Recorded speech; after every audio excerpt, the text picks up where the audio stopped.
Let's do the news. In our first story, the minority in parliament is mounting pressure on government to shut all senior high schools across Ghana following recorded cases of coronavirus in some schools. According to Deputy Ranking Member of Parliament Committee on Education, Dr. Clement Park, students, teachers and staff of the various senior high schools are currently living in fear over the COVID-19 infections.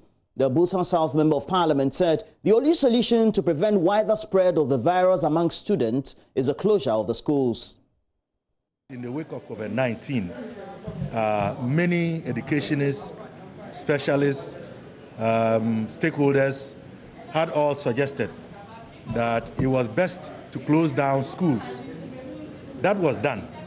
But later on, government decided to reopen the schools.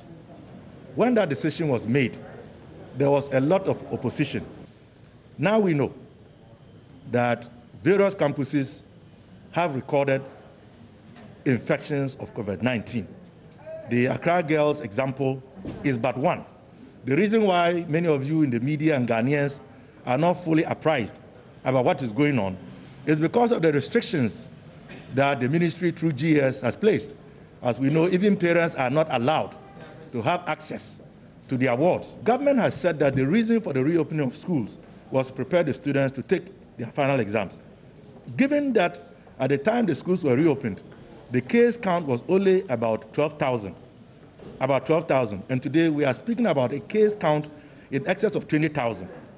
We believe, parents believe, the teacher unions believe that the motive for which schools were reopened cannot be achieved. Like other countries, which reopened schools and as a result of infections in those schools had to close them down. There's no reason why we can't do that. France did it, Israel did it, Germany did it. Once we now know that the pandemic is present on our campuses, why are we keeping the students there? If cabinet can be suspended 2 weeks in a row because there is a suspicion that the virus is present among higher government officials, so why are we saying that the students should be in school when their colleagues have tested positive? Don't they also deserve the same attention that high government officials are getting?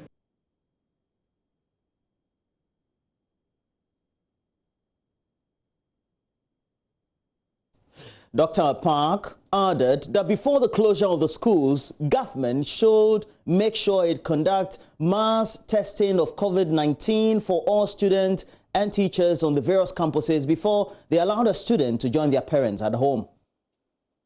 Now that we know that the virus is present on campuses, I think that the best thing would be to test them, which we had requested earlier on, and then let them go home. Because, as I said, the conditions are not conducive.